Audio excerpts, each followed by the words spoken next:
Okay. We're live. Welcome back. Oh, the music's really kicking in. Oh yeah, here we go. So before we get started today, I'd like to have a quick look at some key bits of information from the previous game, Subnautica 1.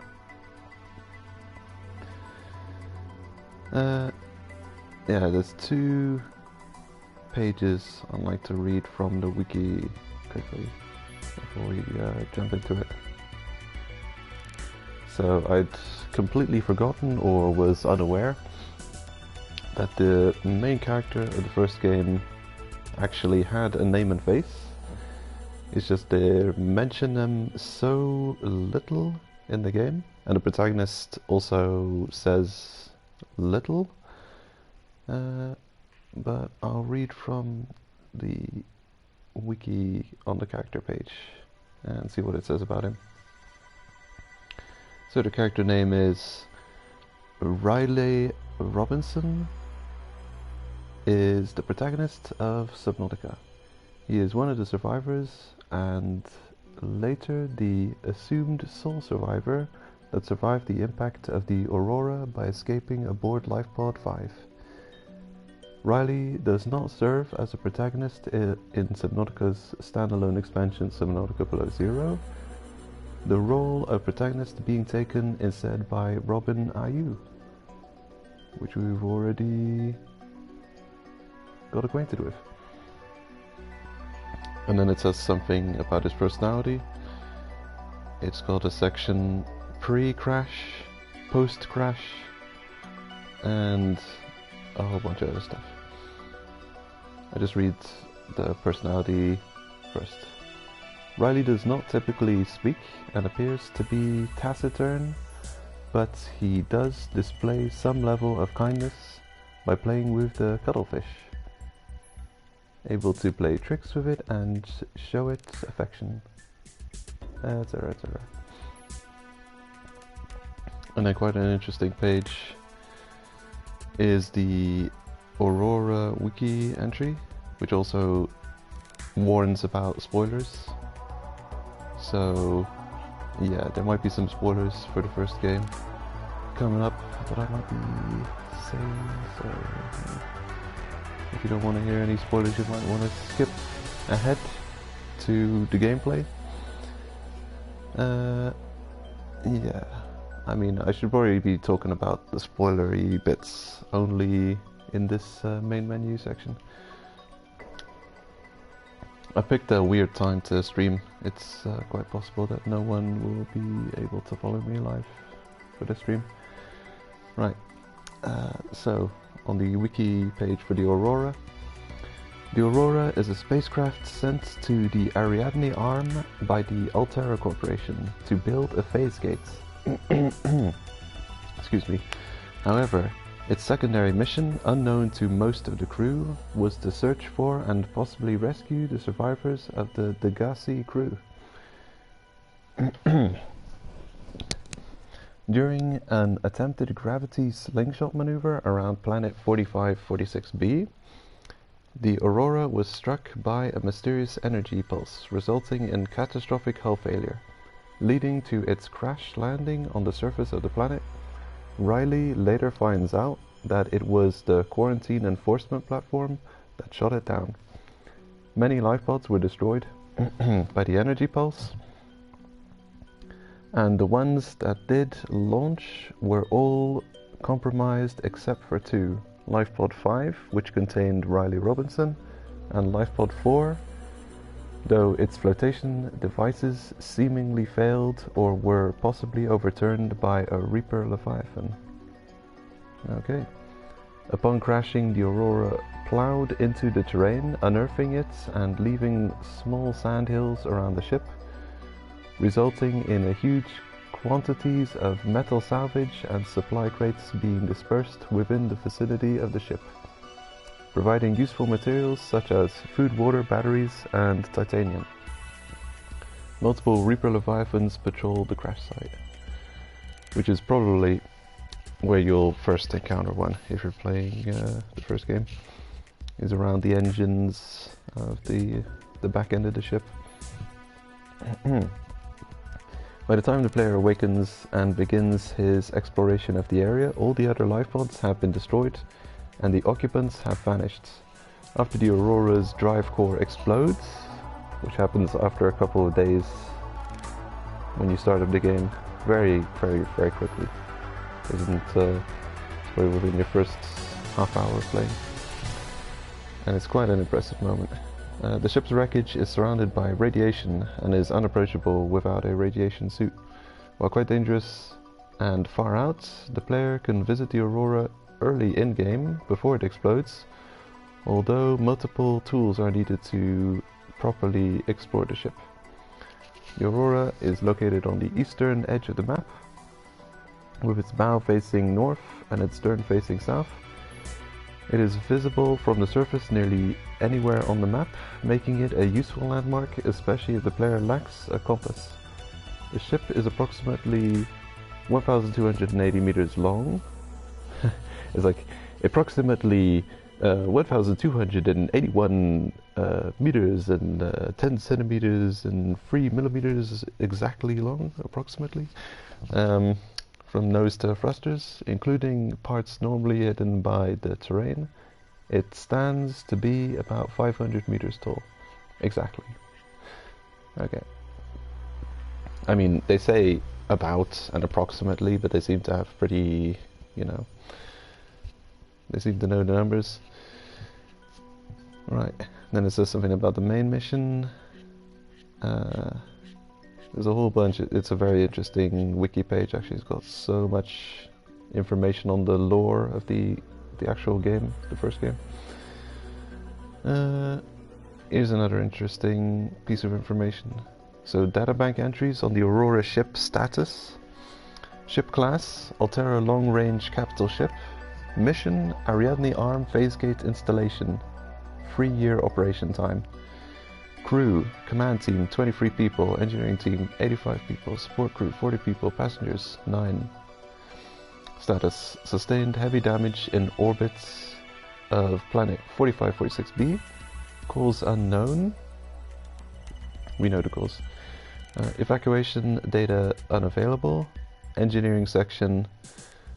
Okay, it's talking about some stats here. Dark matter ion core drive core V8, manned robotics suite, advanced scanner suite. Is it suite or suit? Very sweet. Long range communications relay, 0.25 cubic kilometers storage for phase gate apparatus. Habitation section. Accommodation for 150 people, multiple canteens serving healthy, fresh and rehydrated food. Leisure facilities included VR suite and virtual cinema. Ooh, fancy. So 150 people. And when I recently restarted Subnautica, the first one, and just listened to the bits of information they give you at the very start of the game, and when you climb out of your escape pod, the PDA robot analyzes the ship and says there's 0 survivors detected. So with 150 crew, pretty much instantly everyone in the ship or on the ship is wiped out somehow. Doesn't seem, you know, that realistic to me, but the thing is, you get knocked unconscious at the start of the first game. And apparently you've been knocked out for a couple of hours when you wake up. So in a couple of hours, pretty much of all the life pods that have been jettisoned, they've all been, all the survivors have been managed to find a way to get themselves killed or drowned, eaten, something happened to them.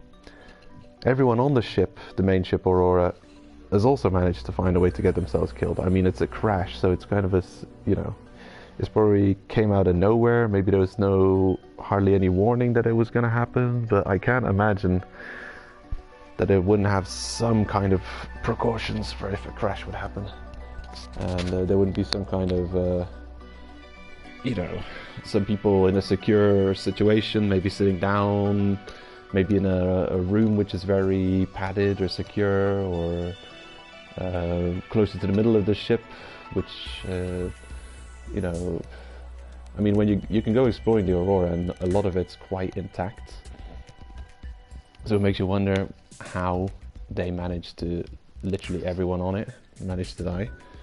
Kind of crazy. And it's just one of those things that you see quite often in survival games, survival horror games. You're often, you've got the sole survivor thing going on, where they kind of isolate the player. It's a method of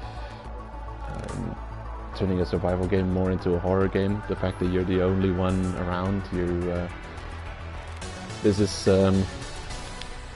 atmosphere around the fact that you're the only living being, which the isolation of it kind of adds to the feeling of anxiety and horror that you might get out of the game.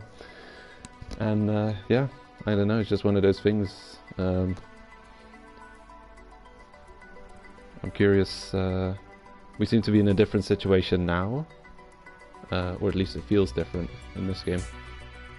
But I did find it a bit annoying that every time we'd hear distress calls or something, it was like just a ghost or a message from a while ago, and then you'd go there, and then, oh wow, everyone is dead already. Okay, it would have been nice to have found the survivor after getting these distress call, like distress call number 20. Okay, we go again. Let's have a look. Oh, everyone's gone. Everyone's dead again. Okay, well, so we're terrible at rescuing people, it seems. Anyway, the life pods are numbered, and apparently 9 total life pods can be found in the game, with yours being the 10th, I guess. So the survivor in the first game, Rayleigh Robinson. Have I wrote that down? I should write that down. So, his name, Rayleigh Robinson. From Robinson Crusoe. Or Swiss Family Robinson. I don't know. Robinson something. Robinson. Famous survivors. Right. So you escape on life pod 5. And that's your life pod. So that's your main base of operations, especially in the early game. And you'll find 9 life pods around the world that are numbered. You'll find number 2, 3, 4, 6, 7, 12, 13, 17 and 19, which suggests that there might be 20 that have been jettisoned, maybe more. But those are the only numbered life pods available in the first game to find. And unfortunately, you don't really find any survivors. In the early game, at some point you get a call that someone's coming in to rescue you. The spaceship Sunbeam, a very small craft. You see it landing at a specific site, and you can go there. And I think if you're late, you just miss the event. But when you go there and you're on time, the event happens, and you see this giant tower all of a sudden transform and turn into a giant laser cannon, which shoots the Sunbeam, your rescuers, your would-be rescuers, out of the sky. Which is quite unfortunate, because you, at this point, I mean, for a while, you're the only survivor. You keep coming across signs of destruction and empty life pods. You don't really see any other survivors. So it's kind of another sign of life, or at least human life, that gets extinguished very quickly. Right. I wrote down a couple of notes here to remember what I want to talk about.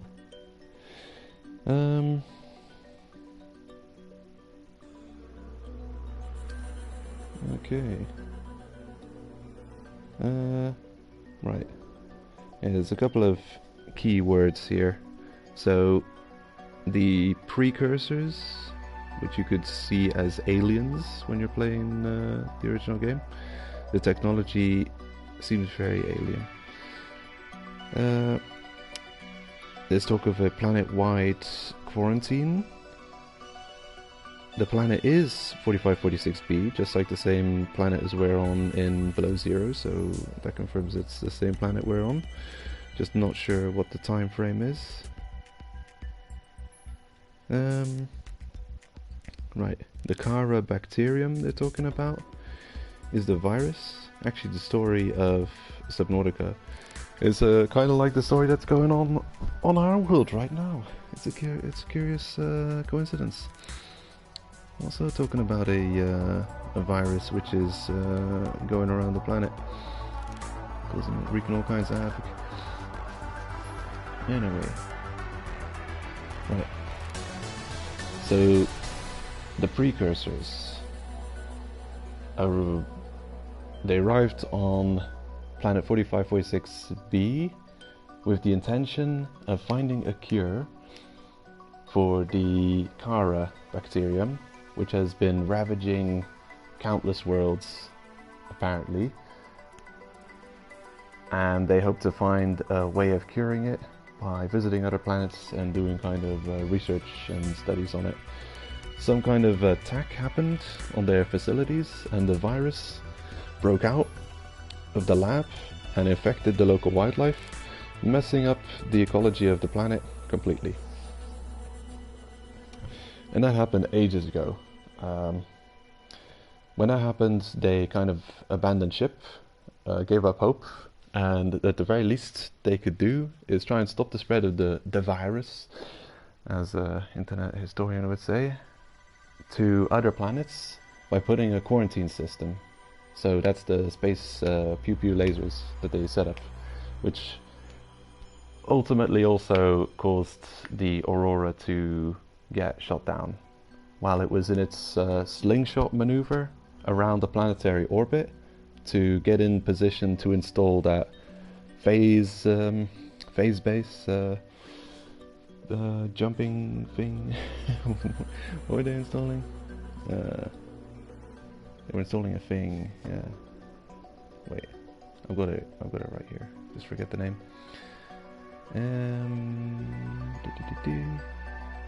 Okay, phase gate, right? Yeah, they were building a phase gate in the Ariadne arm.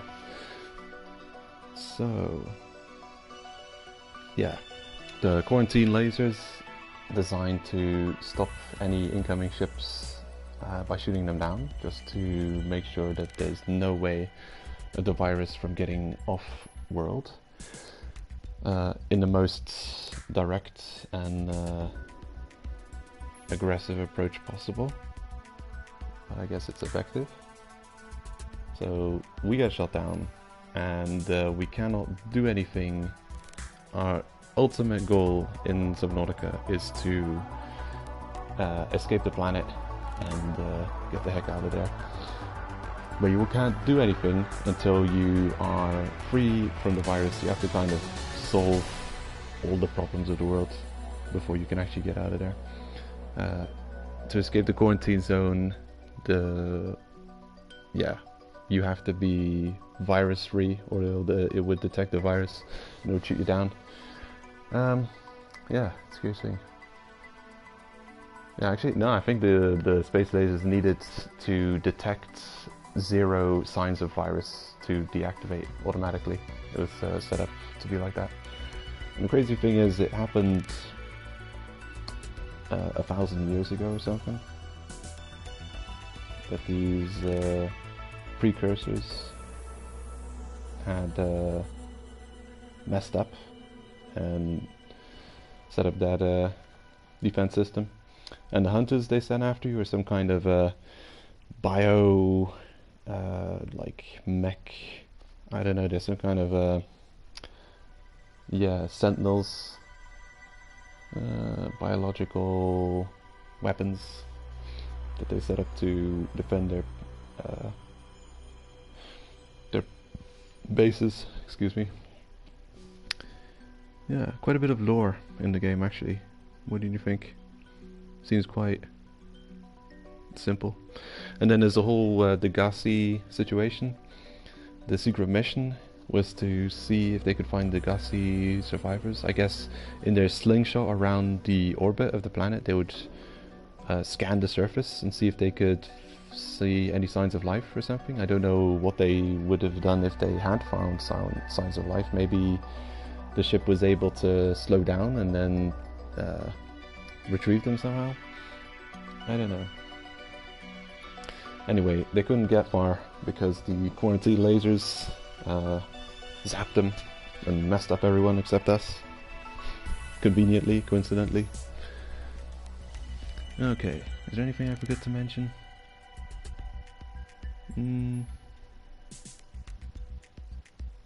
Right. Yeah, so there's also... we cured the virus in the first game. The Kara virus. I don't know if you learn that that's the name in the first game, but they have referred to it in this game already. The Below Zero has already referred to it as that. So apparently the Sea Emperor Leviathan, which is a thing in the first game, can produce an enzyme that breaks apart the bacteria, and it's called Enzyme 42. And there's a whole quest in the late game of Subnautica 1 about figuring out the rituals to get a new Sea Emperor Leviathan to hatch, and have it hatch and spread Enzyme 42 and be like the Jesus monster there to save the entire planet from destruction and to cure the virus. And yeah, happily ever after. So right, and I guess the second late game quest, what you do is build a rocket to eventually get the hell out of there. And yeah, it's one of those things, like a lot of the story, a lot of the lore is kind of hidden. Like, I think it's quite possible that you could just get stuck. Multiple times in the first game I think I felt a little stuck. But yeah, there's like key things that you have to discover. Like, if you never fully explore the Aurora, then you're never gonna find the blueprint to build a space shuttle to get off-world, and then you'll never be able to finish the game. And then there's a lot of alien sites which you wouldn't know where they are if you didn't read the lore entries and the log entries in the PDA. And you've got the Degassi story, which you might not completely find. I mean, maybe it's possible that you don't completely follow the Degassi story before constructing a rocket and getting off-world. I don't know, it's a curious thing. I did get the platinum trophy for the first game, so I've seen the story, all it has to offer, and it is quite an interesting story. I mean, not like the deepest lore, but pretty deep, yeah. It's got something in it. Anyway, I did turn down the ambient noises over here because the quackers were making too much quacking noise and I wanted to do my talking, so we turn them back on.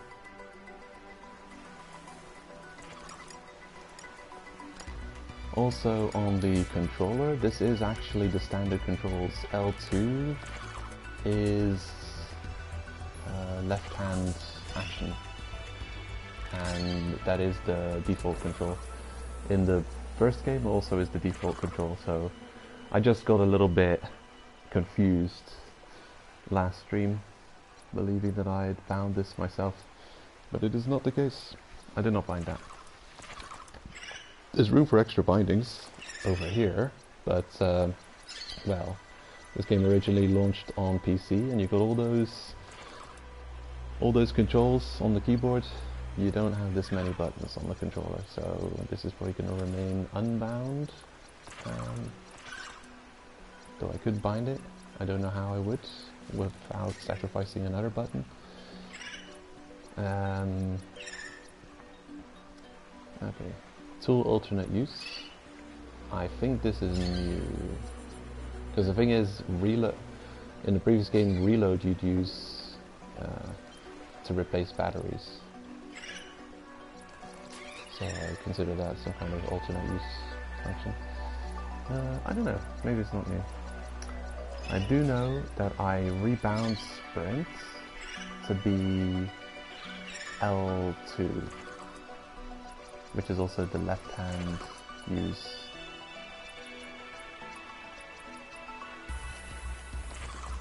So I'll go ahead and do that. Where are you? That's good. L is already bound to nothing. Bind it to sprint instead. No, how about also? Also to sprint? I'll do yes. Okay. Left hand use. Well, that's not good.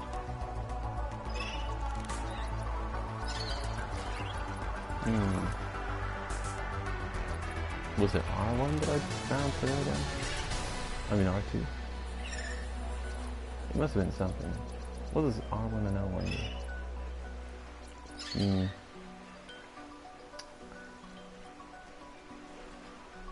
Curious. What else auto move? Nah, that's not a good binding. I don't know. We'll see when I actually find a use for sprints. I'll re-examine the bindings. I'm pretty sure I was able to do some decent key bindings in the first game now for sprint. Sprint and interact as on the same key.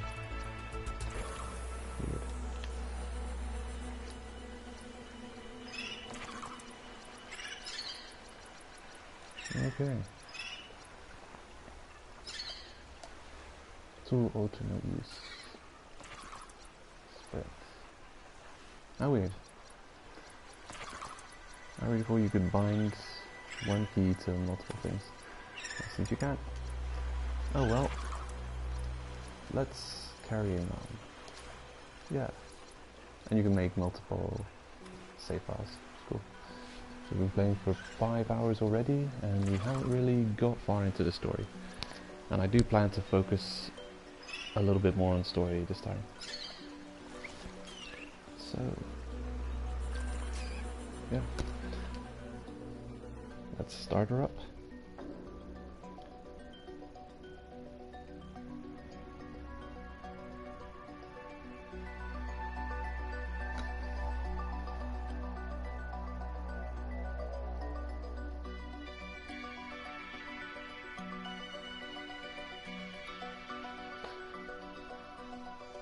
And when you first start a new game, it does create a kind of randomly generated world.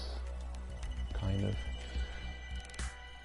Like you've got fixed, or at least, I don't know about this game, but in the first game, you had fixed locations for the landmarks and biomes.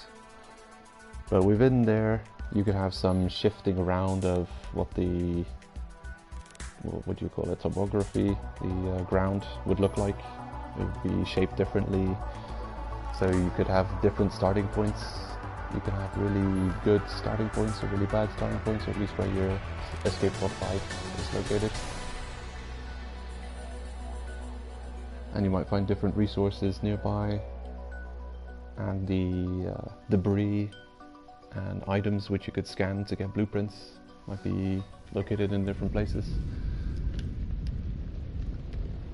But I'm pretty sure there were a lot of key items which were guaranteed to be found roughly in this spot.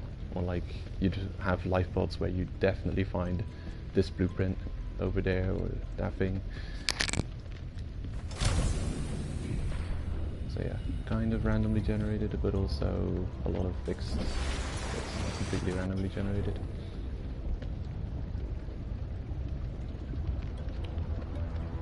Hello, Architect Peeper. Am I wearing my fins? How are you so quick? Ah, gotcha.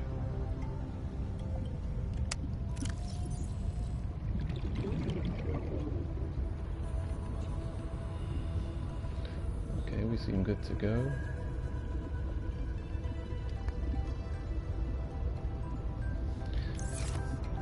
Yeah, I think it's about time we head off to Delta Station now. That's been our objective for like the past 4 hours.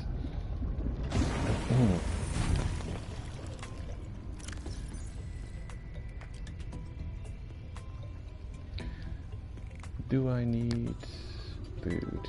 Not really. But maybe I do. There we go.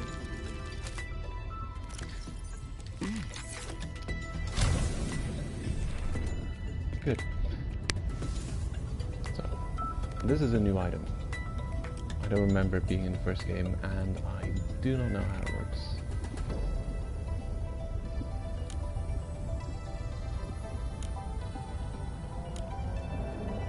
Okay, I'm gonna search for something. Oh, hold on.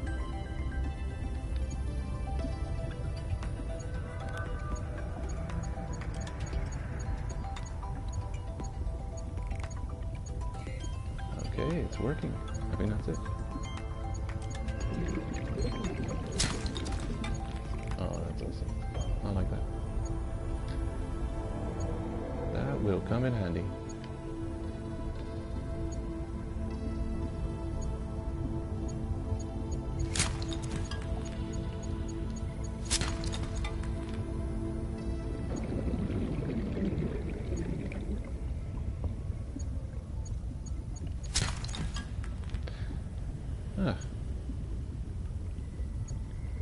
For a moment, I thought that I just didn't understand how it works.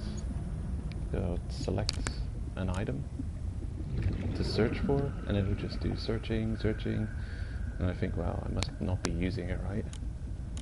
But it seems that it will just carry on searching forever if there's no items nearby. And of course there's no copper or titanium nearby, because they're all stuck in those mineral husks, those clusters. So it won't ever detect copper, because it's in this limestone. So there's copper. And now if I were to look for copper... Copper ore. Yeah, there's a copper ore nearby. Been liberated from his shell.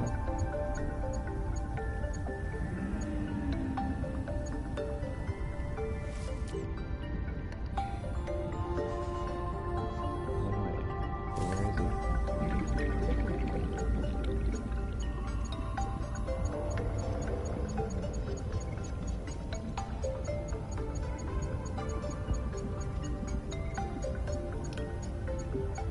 he? He disappeared. He's gone. Gone for good. Or I'm blind. I don't know. Whatever. Fine.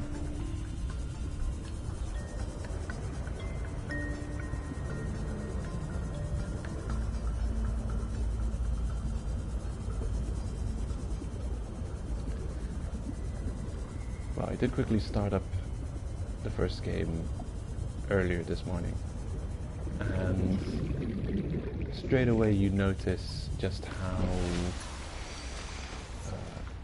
interesting and vast the first swimming biome seems to be.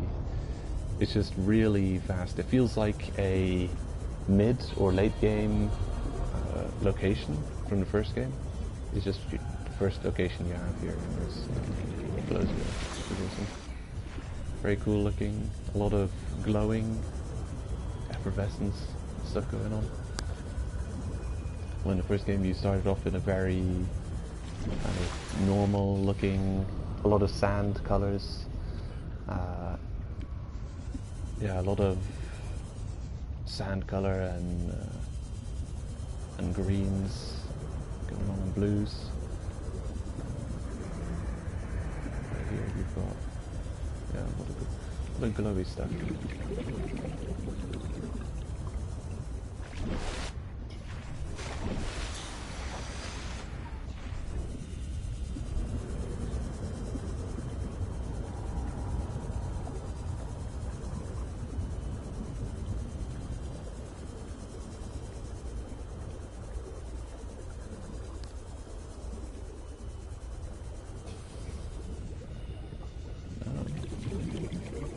Looks a little bit like a different biome already.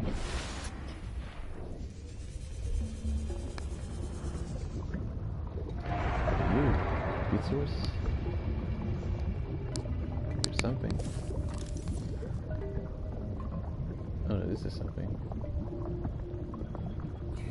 Oh, hydrothermal spire. This whole thing is a hydrothermal spire. Check it out.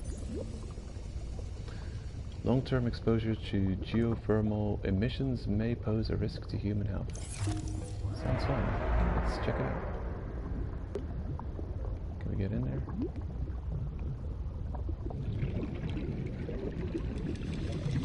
Oh no, they're talking about yeah, environmental contamination of waste. What is this? Geothermal emissions. What do you mean? Like, is that like smoke? I don't know.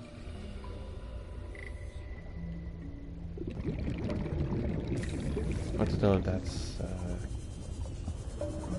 a gameplay advice or just a you know, random tidbit that they're trying to talk about there. But it's quite possible if we get the technology to make a thermal generator, we can put it near these things, possibly.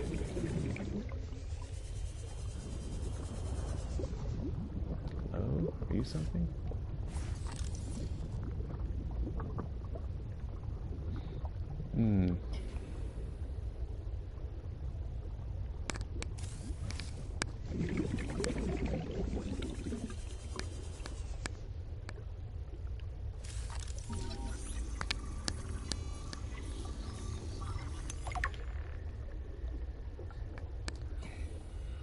Hardy cave.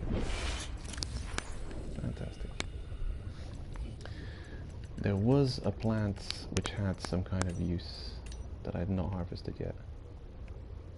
Kelp roots. Now, I've definitely found this somewhere. Right. Harvestable for resources used in fabrication. Though, does it really look like that? I've got to keep an eye out for it, because I've not yet harvested that. If I need it for something important, I definitely...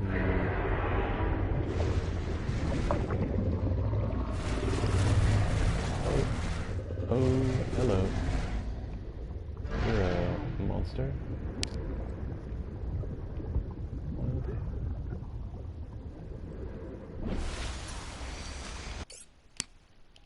Yes, good time to save.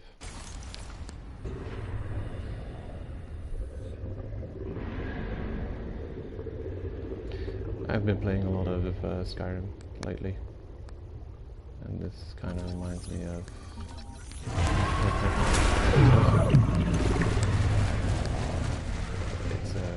Cryptosuchus. Fantastic. Fantastic creature. Good. I'm sure the PDA will say he's relatively harmless.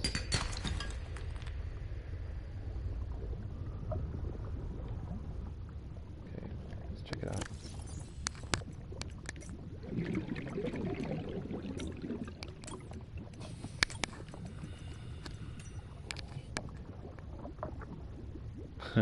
Avoid, but can be handled in a pinch. Okay, so you pinch it. Very good. The Cryptosuchus is a large shark-like beast, easily identifiable by its carapace of thin, bony plates. These plates are defensive bony structures that aid in heat absorption among thermal vents. It propels itself with wide-webbed flippers that displace massive amounts of water. Its behavior. The Cryptosuchus is a bit of a contradictory creature. Despite its fearsome appearance, it is more roar than bite. While territorial, the Cryptosuchus tends to retreat from confrontation after being attacked once. This is likely a form of agnostic posturing.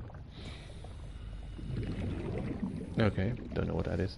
Aggressive fauna tend to avoid fights if the probability of injury is too high. Well, okay. It's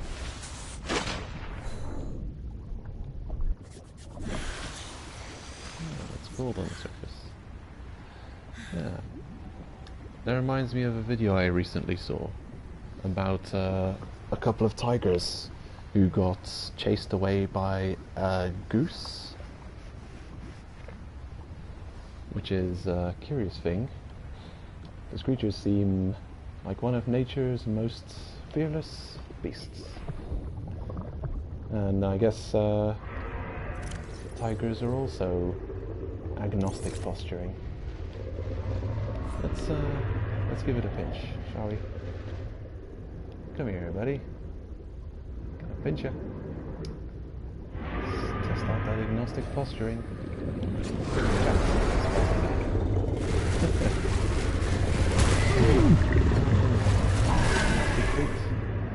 Retreat.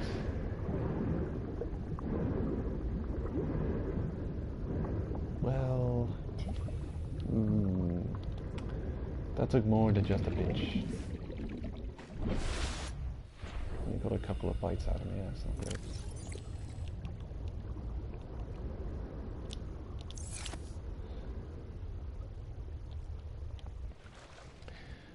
Yeah, anyway, to finish my thought, Skyrim you can pretty much auto-save whenever you quick-save, whenever you feel like it. And that might be, you might create a very bad save. Like you could save pretty much as an enemy has a killing arrow mid-flight soaring towards you. So you could quick save and then quick load. Or you'd quick save and then be stuck in a death loop. New creature discovered. Oh, I know. It's a cool beastie. Yeah, you could get stuck in a death loop because the game automatically loads your most previous save when you die. Oh, silver. Hold on. That was a new resource. Okay.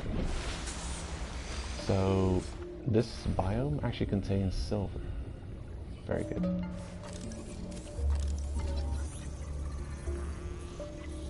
Argentite outcrop. Cool. Okay, I need that. Argentites. I'm gonna collect a couple of those before I carrying on. Lithium. It's just hanging out. Cool. Actually, go back to lithium. Oh, we found that a second ago.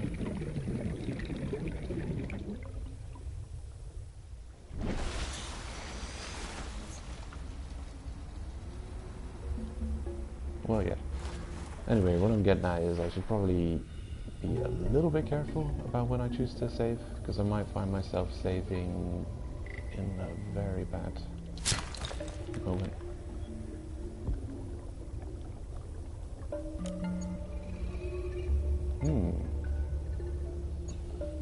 Calaverite. Hello?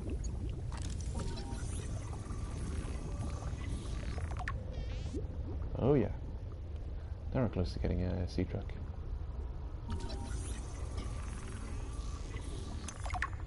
Chance of gold. It could be titanium. Damn you, Scrooge.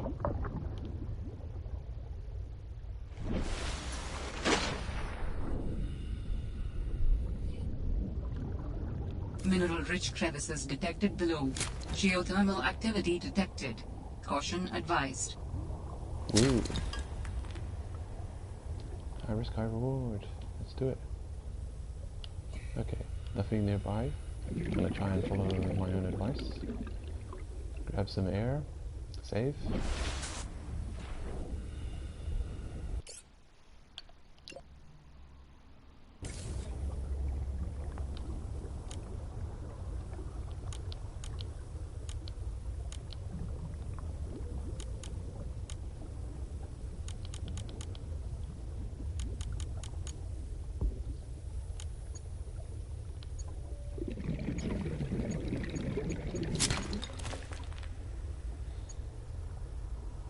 Okay, so damn, there's a lot of different rocks already.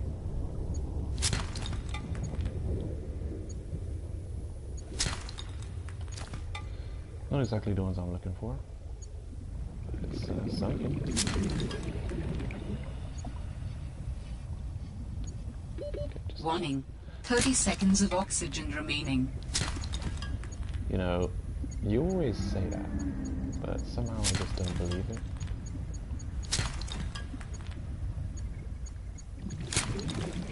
I'm actually gonna check that in a minute and time it. Oxygen. Evacuate! Woo! I'm flying! That was ridiculous. I did test the difference between the first game's, what the hell is this thing called? Bladder? Air bladder. I did test the difference between the first game's air bladder and this game's air bladder.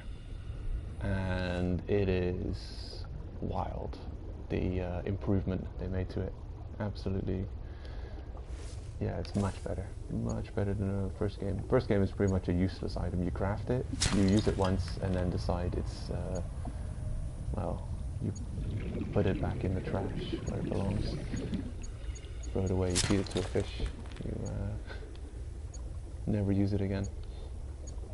This game, I figured I'd craft it just cause, test it out. Amazing. Best item as well. Wow, it's the favorite item for me so far. Warning. 30 seconds of oxygen remaining. Where's my iPhone? I'm gonna test that statement. Where are you? Ah. Here you are. Right. Gonna set a timer for 30 seconds. I'm just gonna set the stopwatch.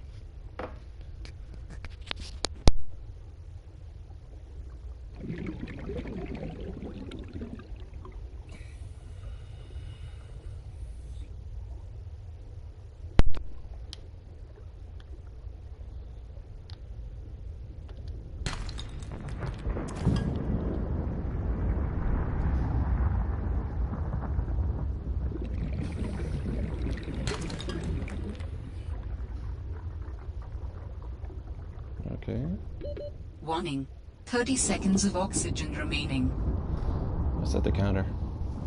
30 seconds is actually a long-ish time. I do not believe that this is actually 30 seconds. Okay, 15 seconds have passed. Halfway there. Oxygen. Oxygen. 20 seconds have passed. 25. 27. It's probably true. But the thing is, they take into account the, like, 3 or 4 seconds of zero you can still survive. So, yeah, it's probably...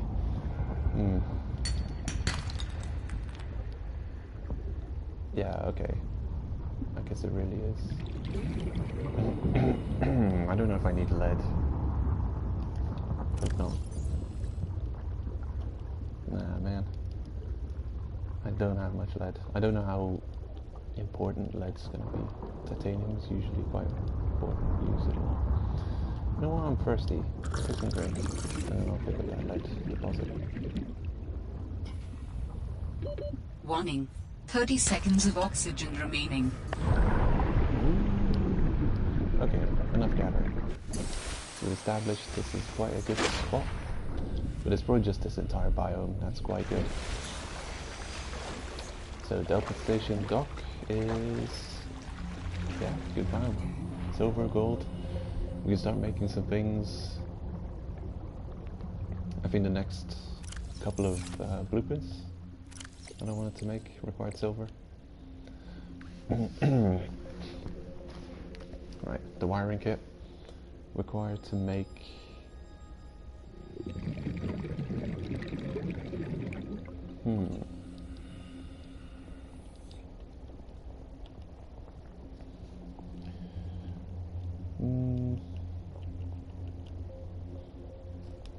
you. Definitely high up on my list of things to craft.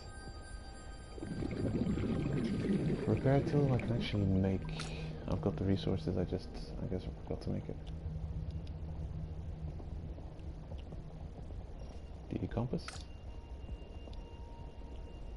And wiring kit. It's easy to remember, but I'll still pin it just cause.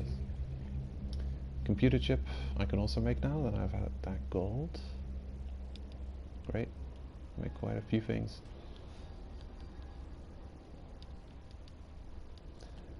Yeah, I checked and you actually start the first game already having the ability to make a habitat builder. And I think a lot of the higher grade resources and ore you find in the first game is also based on difference in habitat and possibly difference in how deep down you go. So you could find silver quite early on and already be able to start base building. Hey, sea truck, it's fantastic. Power cell. Great. New technology acquired.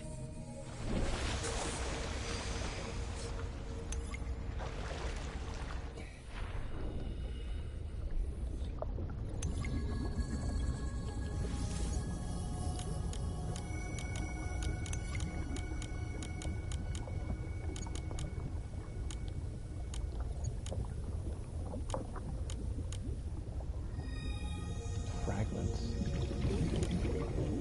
Checking what you can all search for. Diamonds. Huh, I need one of these. Imagine having this in real life. It's like gold.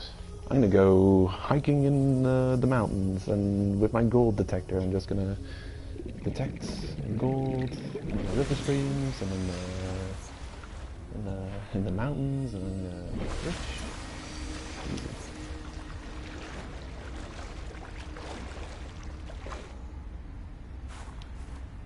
Hey, we're here. Hello. Beastie.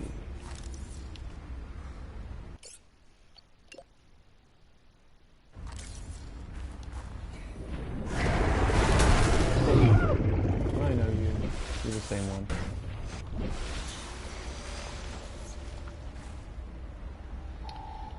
Oh, so that's what a beacon looks like on land.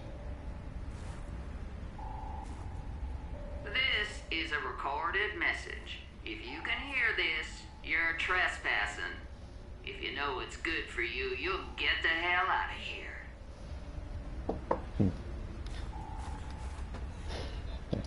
Right. That reminds me of a fun Gus Johnson video I watched recently, where he's showing off how shotguns work in movies and stuff. Absolutely hilarious. Like, he makes short and like meme-ish content, but a lot of his videos miss but when they hit, they really hit. And they're amazing. Hello, trash can. Very important. Get it. Coffee machine. Can I have it? I can get the desk. Oh, it's not a coffee machine, it's a microscope. Here's a coffee vending machine. Even better. I thought I'm looking at that microscope thinking it's a just aesthetic ornament coffee machine. And we have an actual useful coffee machine right next to it.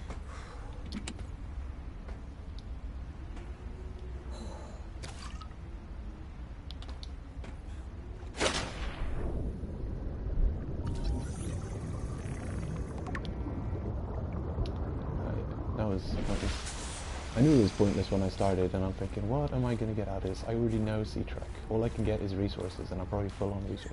I know I'm full on resources. What the hell am I doing?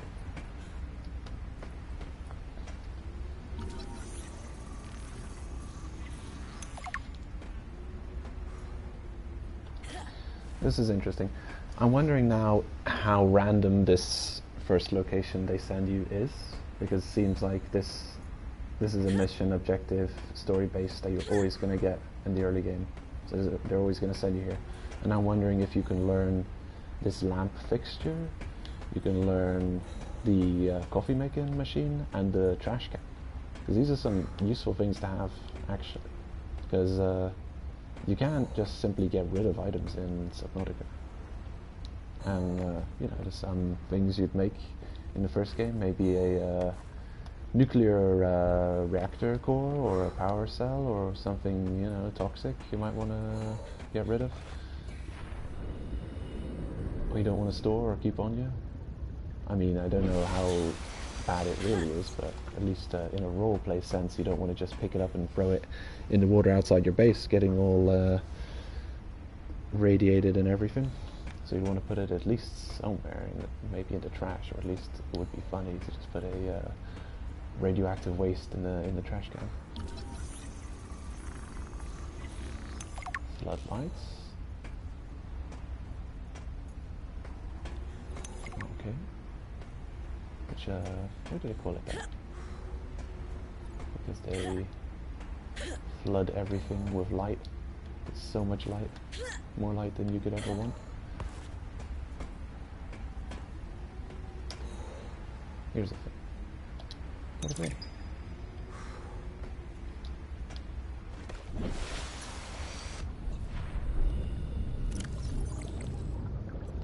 And I'm going to grab some coffee while we find and listen to whatever we just picked up. Oh damn. If I can find it. What did I just now pick up? Come on. Gotta tell me.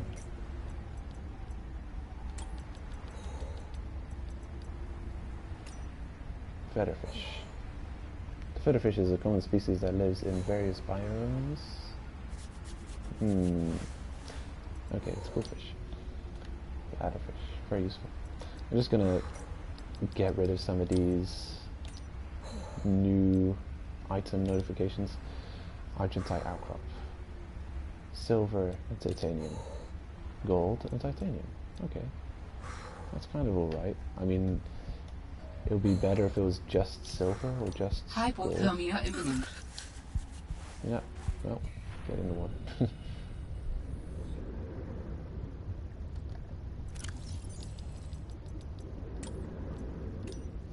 Ah, here, this is the one.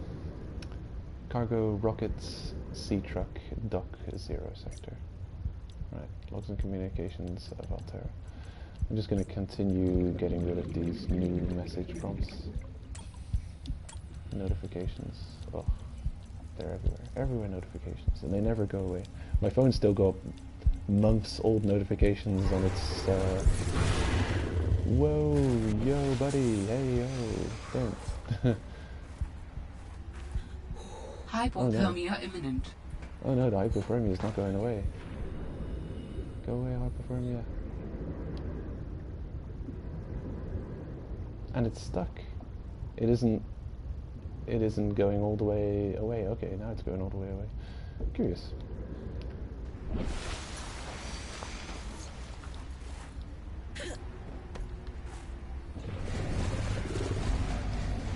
I can hear you, but I don't. Why are you so aggressive? I'm in the middle of important work, getting rid of all my device notifications. Oh, what's this? Creep find. Oh yeah. Vital alien resource, edible, construction applications. Exploitable, right. The useful stuff. Floodlight. Cool.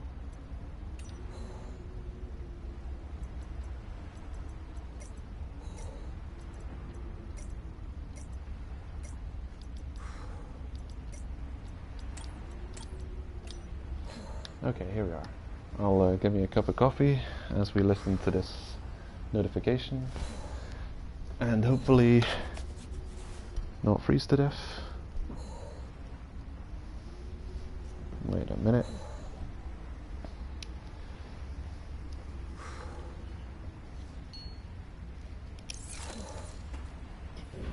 Start not freezing to death. Come on, let's do it. Get warmed up in a nice warm water. It's probably not warm.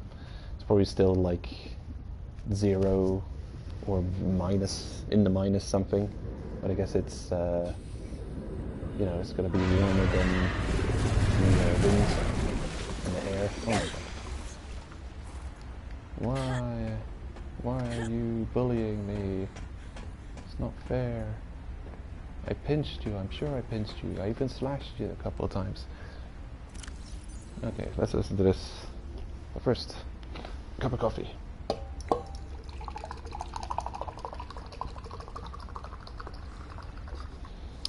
All right. Fred, I'm not blaming you. But what do you mean it's gone? Where did it go? You found some trouble somewhere in the deep twisty bridges and decided to jettison modules? Yeah, I had to jettison a module. I got free, went back for it. It was just gone. And you think someone stole it?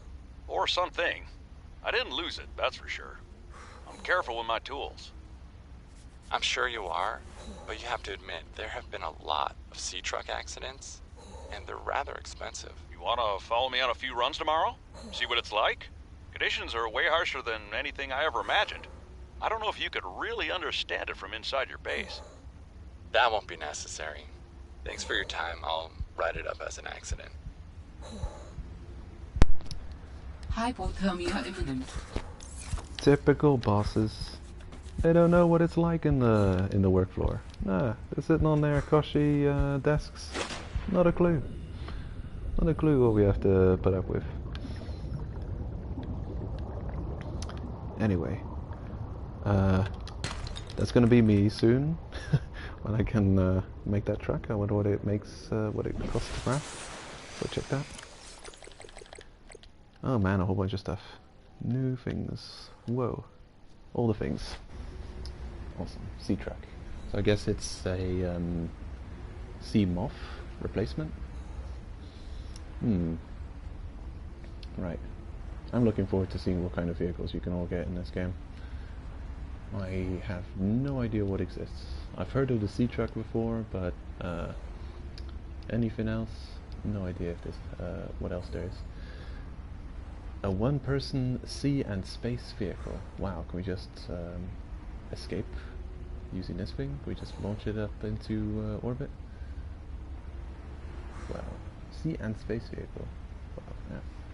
I don't know. The thing is, yeah, I mean, like a fire hydrant is technically a space vehicle. It's just one of those things. I'm being stupid thinking I can launch this thing into space. It's the getting stuff into space that's the difficult part. Like moving around in space is probably doable. Like I think anything that causes a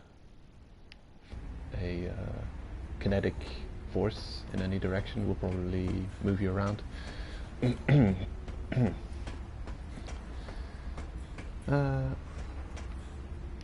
Right. So yeah, it probably is a space vehicle. I mean, it probably has like a... I guess you need... What is a space vehicle? Like, it's got to be able to move around somehow. So it has some kind of thrusters. And then it has to keep the passenger safe. So that's probably where most of the technology has to go into, is making it safe against solar radiation, space dust, all kinds of nasty stuff. Oh, fall damage. Okay. I might die here. I don't want to die here. I'll save. I'm gonna explore a little bit until I find some kind of heat source, because it's constantly jumping into the water, getting bit by Mr. Croc. Mr. Friendly, give me a pinch and I'll run away, Croc. Standing up here, freezing to death. Are you warm?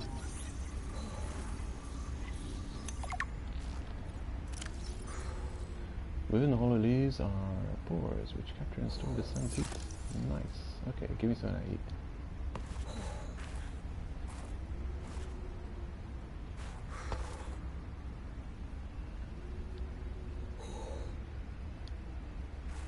Wait, I can pick up snow? I can...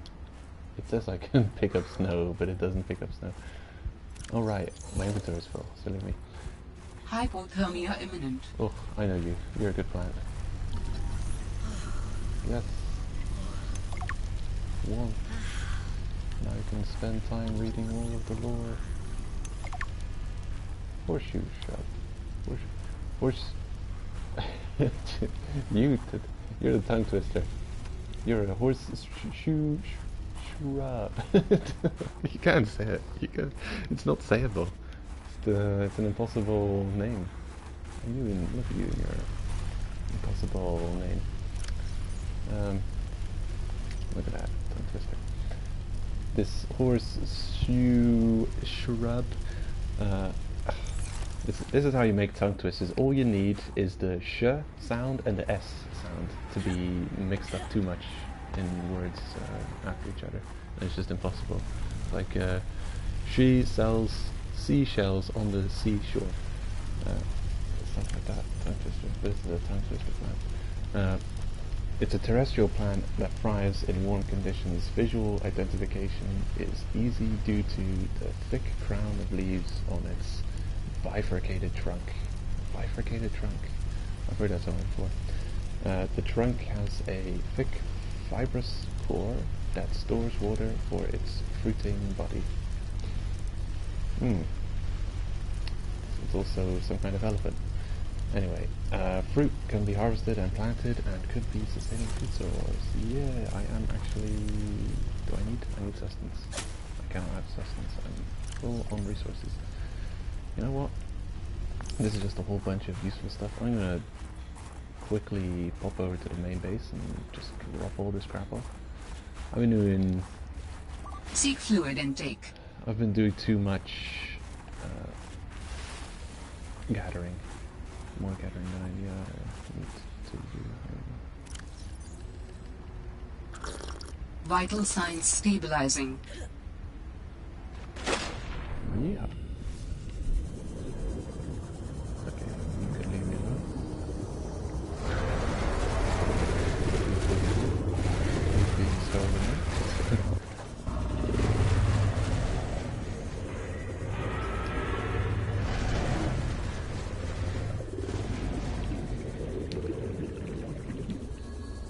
Look, it's all good and well that you can scare them off in one attack, but the thing is, it means you're trading damage as well, because you have to get into melee range to get that one attack, and then they get a bite, so not really that great. And I'm gonna have to heal again. I'm pretty sure I've got a healing thing at the base.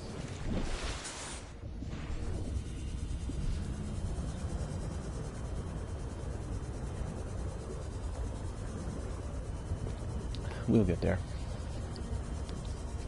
I think it's going to be a minute before I can make the truck, because I also have to make the vehicle construction dock.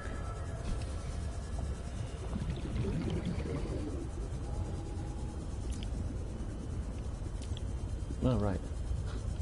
The PS4 controller actually has a different light when your light's turned on. Turns from blue to light blue. It's a really cool feature, the PS4 controller color. However, it does drain the battery like mad.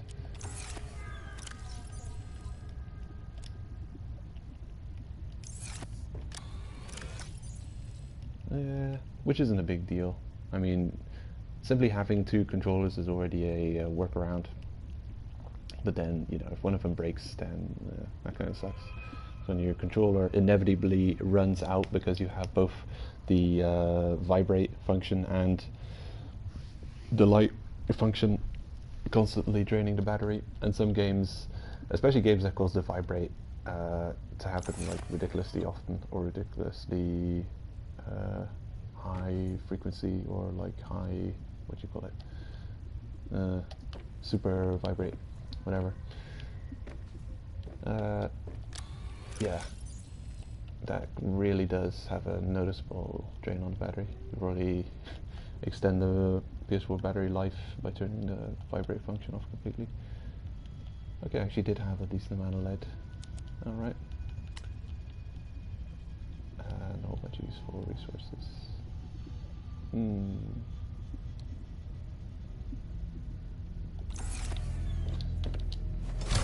I wonder if the featherfish is any kind of valuable fish to consume.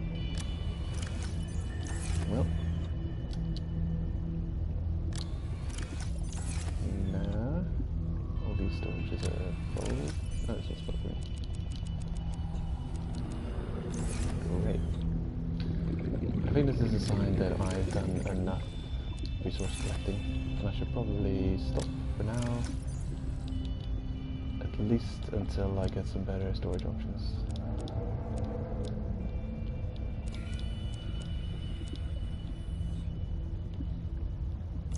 I think we're done.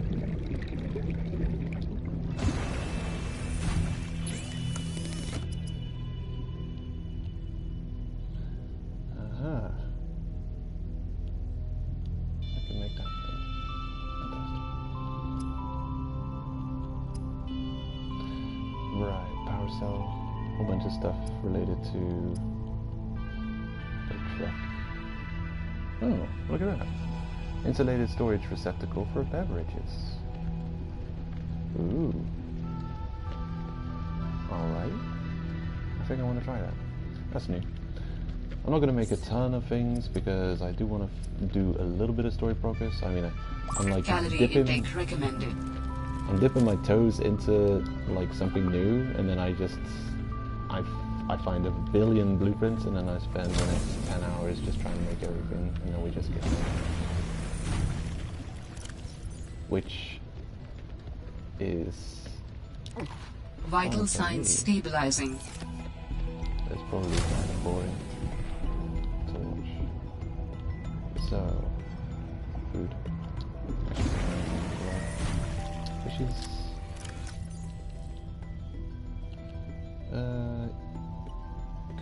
rotten cooked Arctic fever. Right. Should definitely not eat that.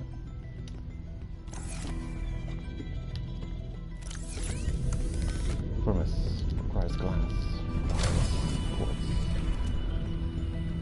And I could make the coffee machine, but then I don't have. I haven't made any kind of base building yet. Oh, come on.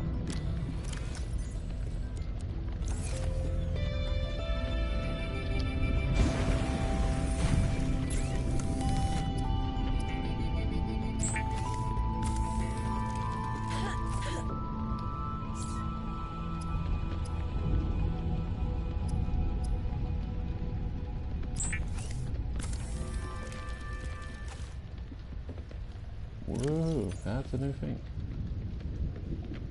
Insulated storage receptacle for beverages. Oh yeah.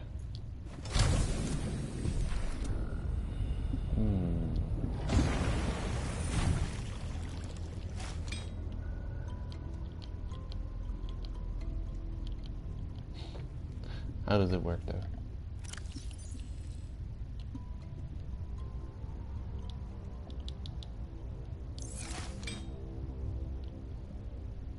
Right.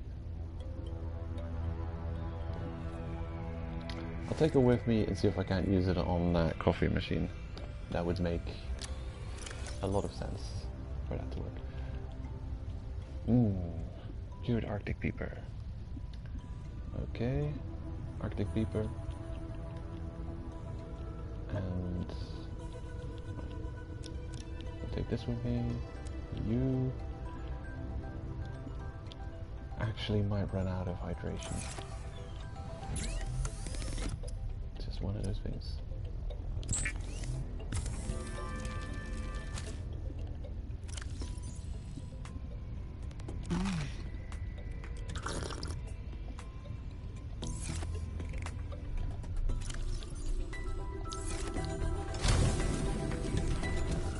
Okay, I've gotta catch some blackfish. Don't want to be spending time on this, but I have to spend time on this. I mean, it's one of those situations where you can spend hours and hours just swimming around doing bugger all, and nothing really of much import. Just farming this, farming that, sustaining yourself. Just enjoying the atmosphere. I have to take into account not just playing for me. So, wow.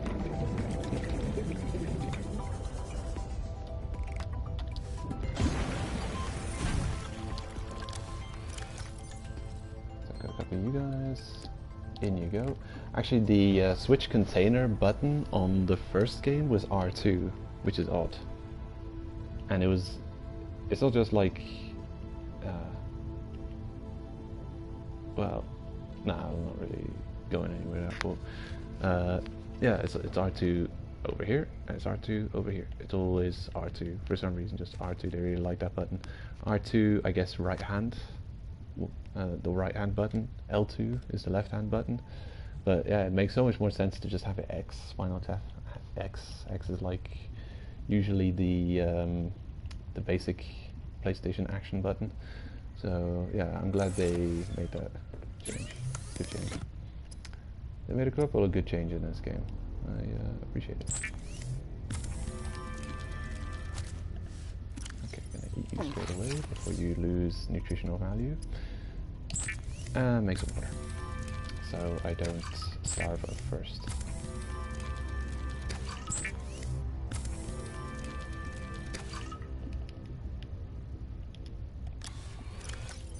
Alright, sounds good.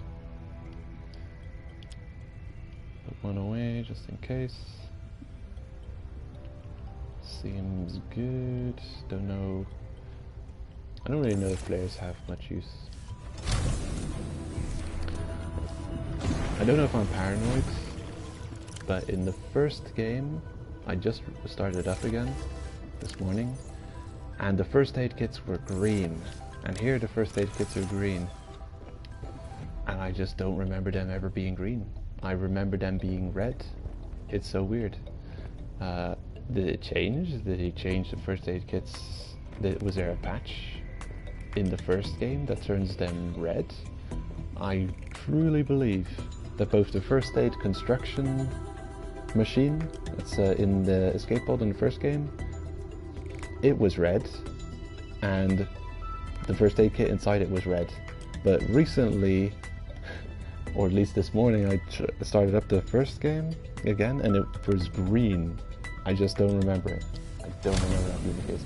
I'm pretty sure I've got some videos of my old Let's Play of the first game on my channel, and I should probably check that out, because it's really such a weird change. Why would they patch the first game to change the first aid kit to be green from red to match this game? Is this just some kind of like new international worldwide standard that every first aid is just green, or maybe first aid things and cupboards and cabinets are just green and they always have been? And the team was like, well, we want to go hyper realistic with this one, or this you're on an alien planet sci-fi game, and retroactively fix the color in the first game on the first aid kits. Or maybe I'm just completely paranoid. One or the other. It's just it's the Mandela effect, I guess. If that would be the case, then I just completely misremembered it.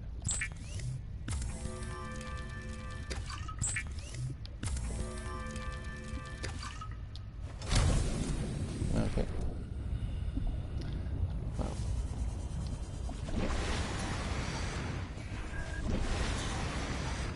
Off we go.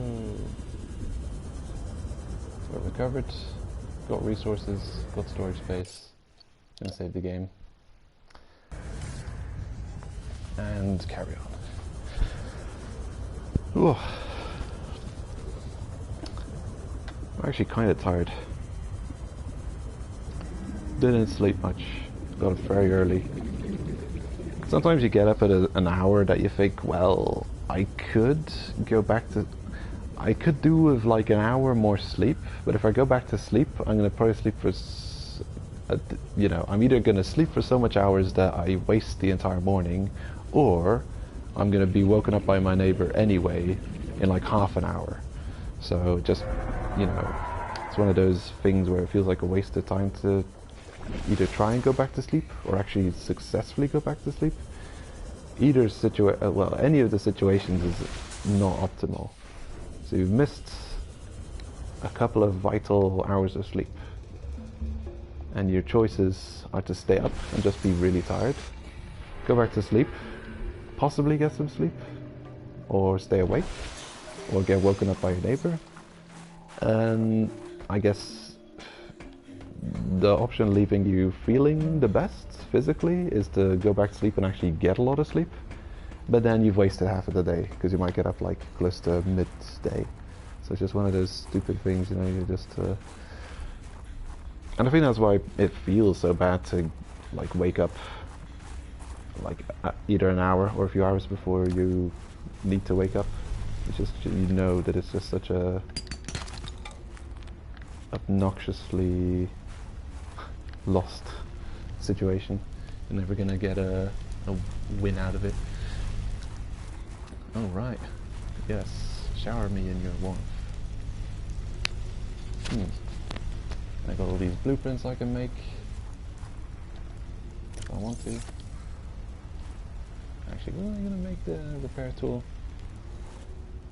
Why do I feel like I should have a repair tool on me? Oh, what did I just pick up? Snow. Cha-ching. Ooh. Okay.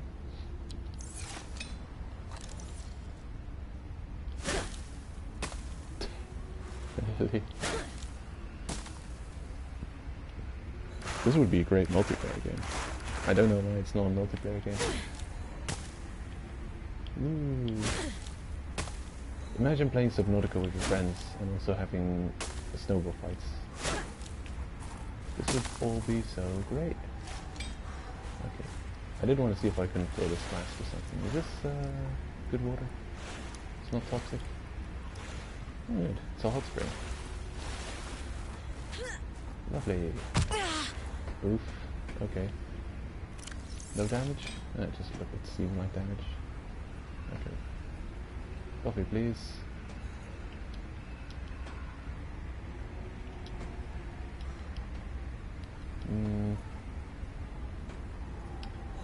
It's probably just here to get the blueprint. It's annoying that it doesn't work, but it makes sense that it doesn't work. Doesn't it? Were these lights on? I'm just wondering if this place is supplied with power by something. Because if it's not supplied with power, then it makes sense that a coffee machine isn't working. But if it is supplied with power, then it doesn't make sense. And I think those lights were on when we found them. But it's possible they're just always on. If you place them somewhere, they just have their own power source, so they don't need a power supply nearby. Curious. I don't really know enough about a lot of the buildable items in the original game. I don't remember if a coffee machine really needs to have a power supply nearby to function.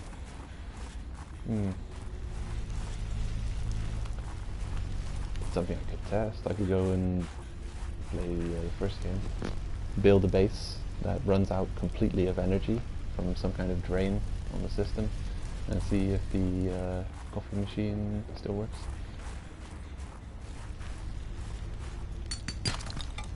Okay, what am I doing? I've got resources.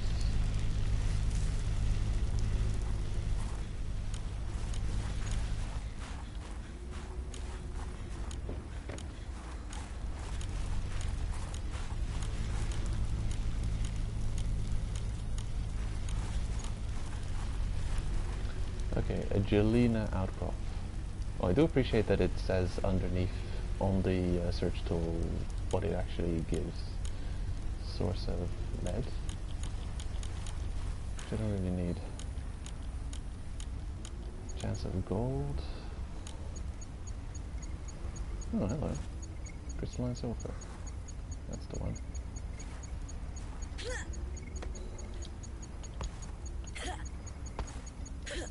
Okay, I can't pick it up. Never mind.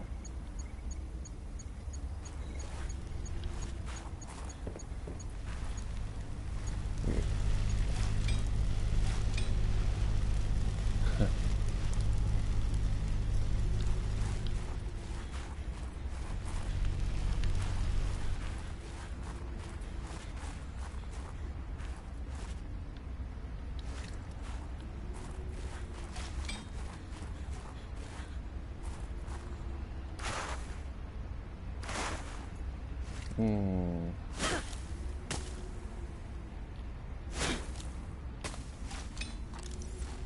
I really wonder how you fill this flask up.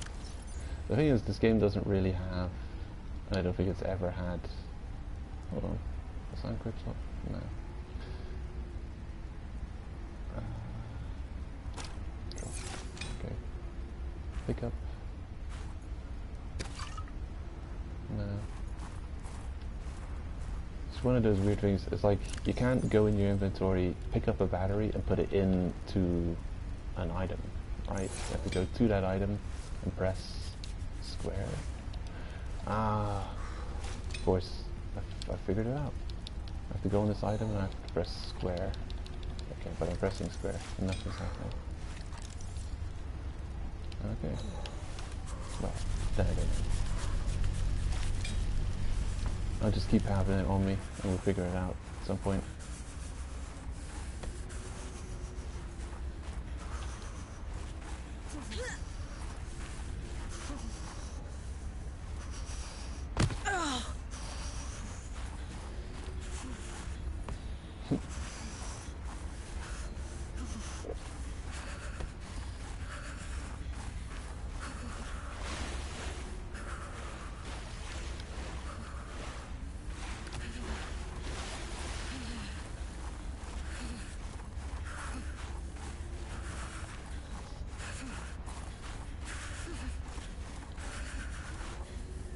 Why is it so cold?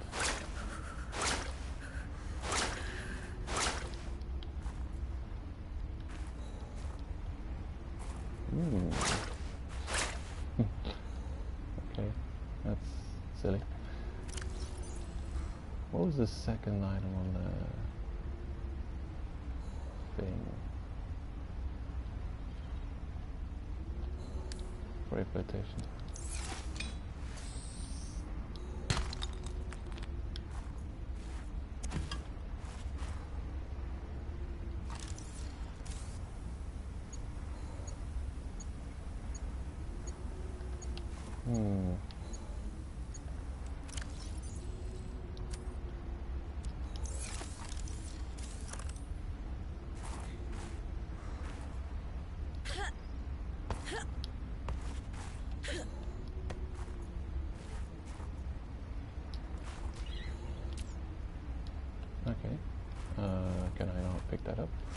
it in any way? Is that on our mission? Where are you?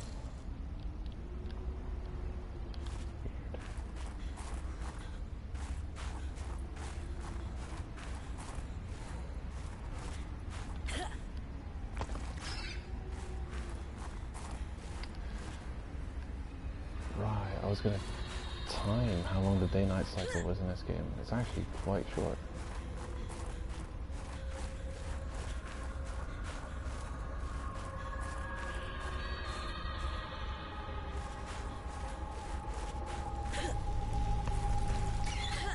This alien technology exhibits a data signature that strongly correlates with the previously recorded distress call. Interesting. I bet I can use this new data to identify where that call was coming from. Signal location uploaded to PDA.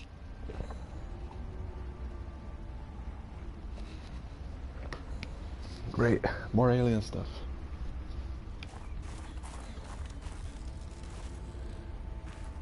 Architect artifact. Oh. Yeah, this is definitely no surprise if you played the first game. An ion cube. Definitely gonna scan it and pick it up. A valuable energy source.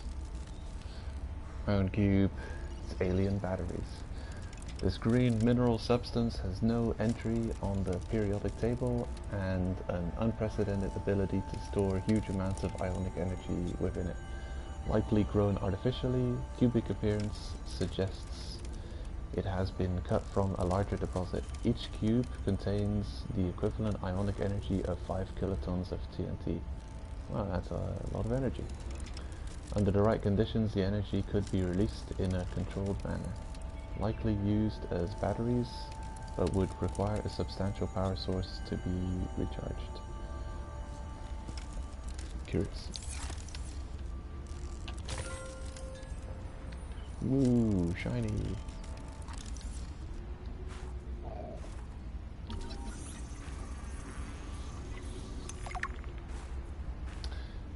Material analysis station. Oh, is that just a whole structure that I just scanned? Resembling a human electron microscope or mass spectrometer, this tool appears to be designed for the purpose of analyzing physical raw materials. It is speculated that the scanning apparatus might be designed to collect small-scale DNA recipes for the replication of non-living objects. Oh. So it's kind of like a, what do you call that thing? That construction station we've got in our life pod, that it constructs life forms instead of objects.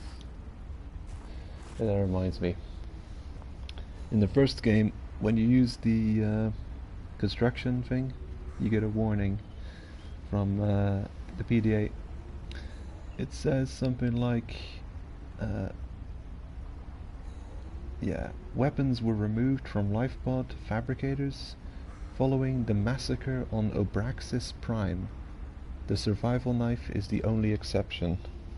So that's, I guess, a reason they give for not giving you weapons to defend yourself with.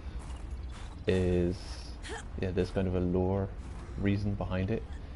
Is that allowing weapons to just be fabricated kind of causes, well, it had caused some issues in the past, I guess. If it's really easy to just fabricate weapons whenever you feel like, I could see that being an issue. A shrub nut. Okay, that takes up a lot of space. Health, food, and H2O. All the good things. And its health increase, that's cool. Woo. I rarely eat food. I usually only... what am I saying? I rarely eat the plant food in Subnautica games. I like eating the fish instead. I find it more challenging to be out hunting instead of just having a infinite source of everything you need. just lying around to constantly exploit. Find it too convenient. But for times like this, it is kind of useful when you're out just exploring a story location to come across something that you don't have to worry about. Keeping yourself alive in the meanwhile.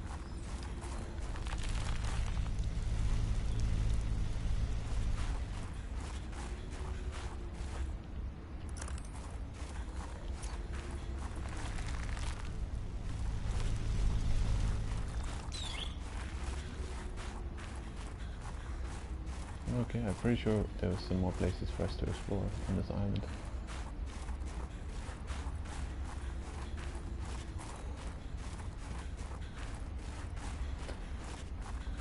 Okay, let's see.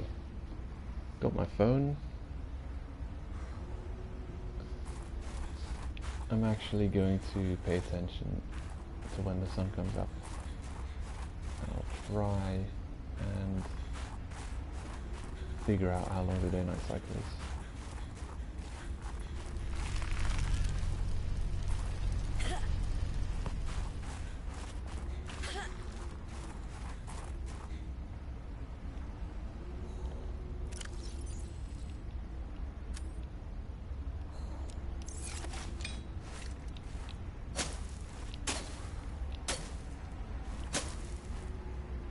Okay, that does nothing.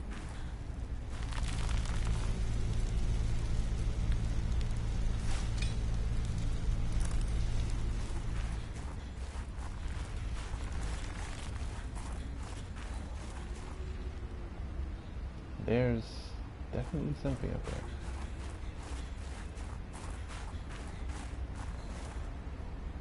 there. A satellite? Radio tower? Something?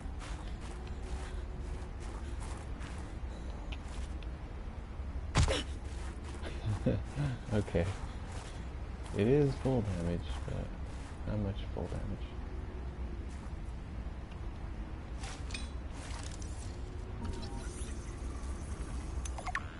Honeycomb fungus. It's something.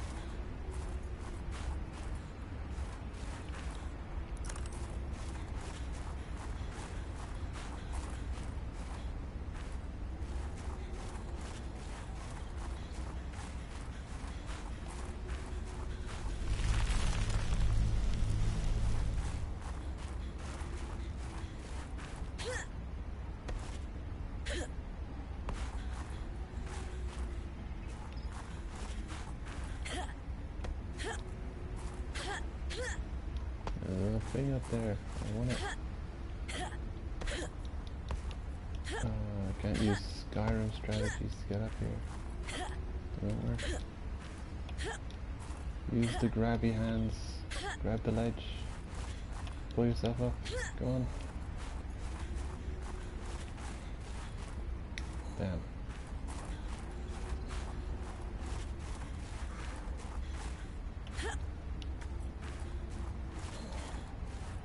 Okay, that's a weird sunrise. That's a weird one. Right, so this is the moment. 7:17. Good. It is daytime. Oh, come on.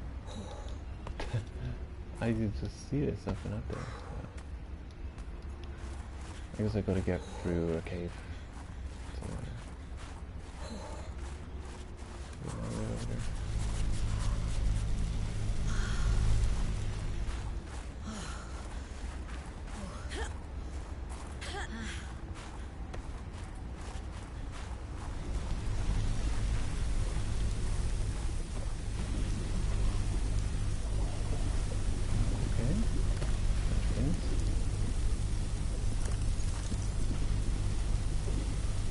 Mineral detector fragments. I don't need to scan that, it's just going to give me titanium.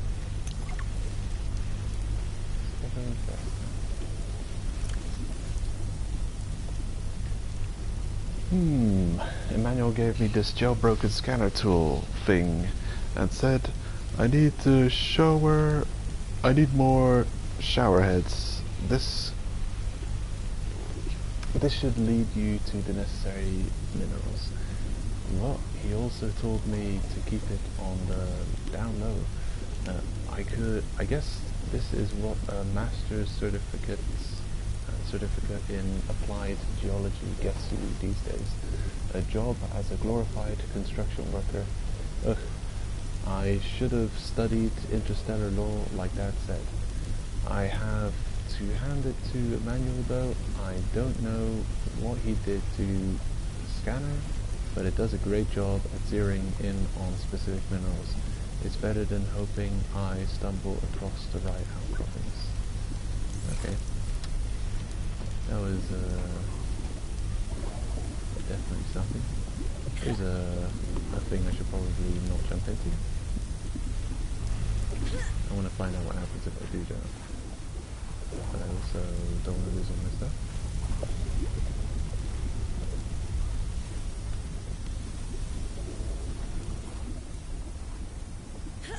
Oh, that's weird.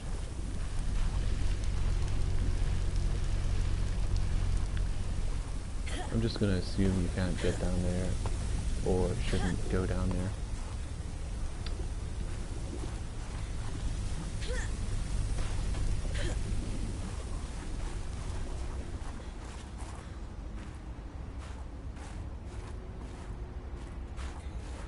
Little chance of copper. Stop right there, Altera. You're out of bounds. I'm not with Altera. Then your position is doubly precarious. What do you mean? If you're telling the truth, you're out of your mind. If you're lying, there'll be hell to pay. Wait! Who are you? Stay off my land.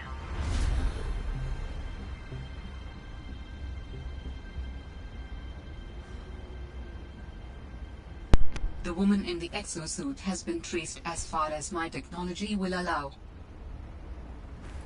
It would appear I'm far less alone on this planet than I had anticipated. Signal location uploaded to PDA. Lady, are you okay? You jumped to your death, didn't you? Nah, she's in some kind of like a suit thing, like a upgraded prawn, a super prawn. She's probably fine. That's cool. Actual human being you find. Yeah, I like it.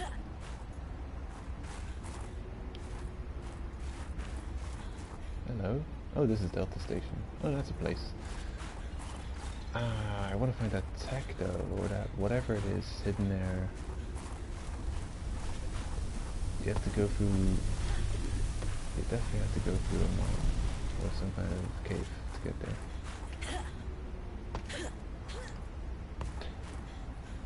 That's unhelpful. Is it here?